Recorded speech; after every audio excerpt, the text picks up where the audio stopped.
Hey guys, Angel here. I am excited about this video. I got a question in my inbox on Facebook. First of all, hi guys. I haven't been here in like a month. Oh my god. I've been crazy busy and doing some really awesome and juicy things. So I haven't really made time to do any videos, but I'm going to. I promise you, I'm going to. Okay, so anyway, so I got this message on Facebook or I got this question on Facebook, and I wanted to answer it via YouTube because I believe that a lot of people deal with this.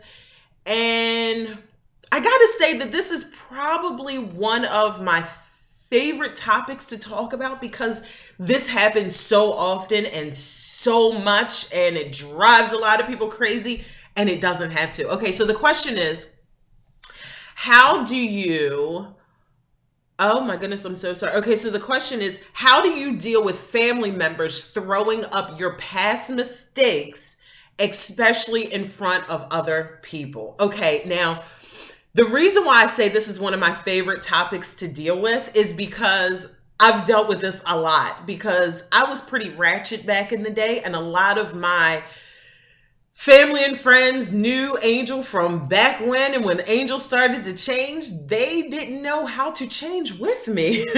So this is really big. Now, the person that sent me this email, I can tell you for sure that you are a woman that is called to do something great. Only people that are called to do great things get things thrown up in their face. So here's the thing. Number one, when your family member throws something in your face, this takes a lot of work. This takes a lot of self-reflection and a lot of self-love and a lot of self-care. There are some things that I did in my past, and you guys know I've been very open and honest with you guys. I cheated on my husband. I was a ratchet woman. I was a ratchet business owner. Just my whole thought process was just really ratchet. So what you have to do first and foremost is love yourself. And when I say love yourself, that includes loving all your past mistakes, all your past failures, all your past things that you did on purpose that you knew you were wrong.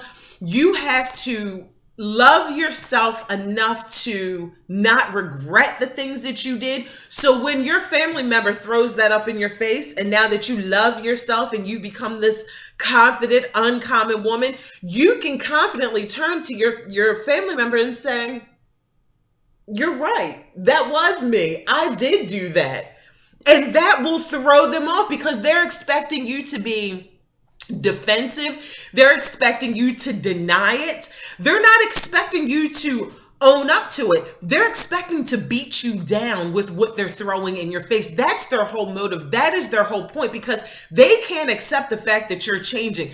Only chosen people get things thrown up in their face. If you weren't trying to make a difference in your life, if you weren't trying to make this world any better, nobody would have anything to do with you because at that point you become common. And a lot of people are common. So when you decide to become uncommon and come out of the old things in the old way that you used to be, honey, you're going to get people talking about you that you don't even know. So one of my favorite mentors, and I speak a lot about him, his name is Dr. Mike Murdock. He says that your family is your first training ground for success in the world, which means that if you can handle the comments of your family, because typically it hurts you more when your family talks about you. Otherwise, you wouldn't have wrote that question if it didn't strike a chord within you. If it was somebody off the street, you could probably blow it off. But because it's your family member and we expect our family to support us, and they don't always support us, so don't show up in that way, it really hurts our feelings. But here's the thing.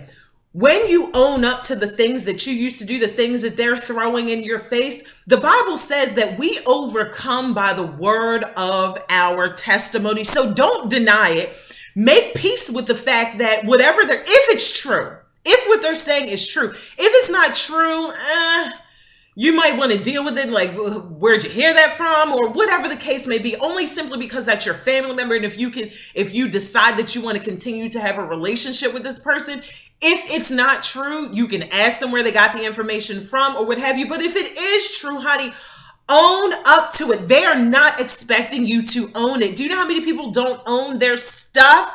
So when you own it, you are going to throw them off. So just simply own it, and not be proud of the fact that what you did, but be proud of the fact that you learned from it, that you recognize that wasn't the wisest thing for you to do. And now that you are no longer that person, let your family member talk. Let me tell you something. When I first wrote my book, I said something to a family member, and it was something that didn't sit well with them. And it was something that I was calling them on, about their stuff. And what that family member said back to me, now this was right after I wrote my first book, he turned to me and he said, well, why don't you write a book about it then if you know everything? Now, where did that come from?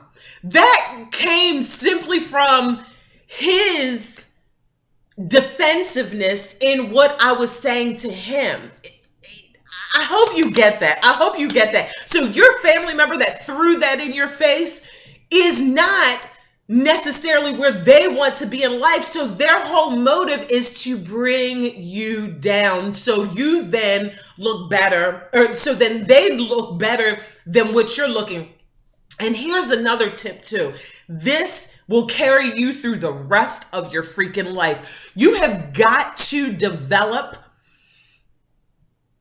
something within yourself. I don't want to say tough skin. That's too whatever. It's not that you have to develop tough skin. You have to develop a muscle within inside of yourself, or develop a way of thinking. Just like when, I believe it's in the Bible when it talks about I think it's the eagle that flies above all the storms. You have to be that type of person. You have to be that type of person that when people are talking about you, and especially when it's your family members, you have to develop something within inside of yourself that rises above all that bullshit that they're saying about you. Excuse my French, not really, but this frustrates me so bad because a lot of people think that they need their family's approval and you don't. Do you know how many people are rocking solo by themselves? Okay, prime example, Kirk Franklin, very well-known gospel singer. His sister is a crack addict and has been for years. And you would think that your brother is Kirk Franklin. You can tap into resources. He can pray for you. He can do this for you. He can do that for you. But just because you are in the same family does not necessarily mean that they're going to support you or that you guys are going to lean on the same source and get the same comfort the same way. I can't express this enough.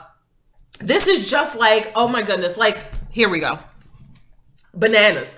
Not everybody likes a banana. And guess what? Not everybody is going to like you. And that includes your family member. And you have to be okay.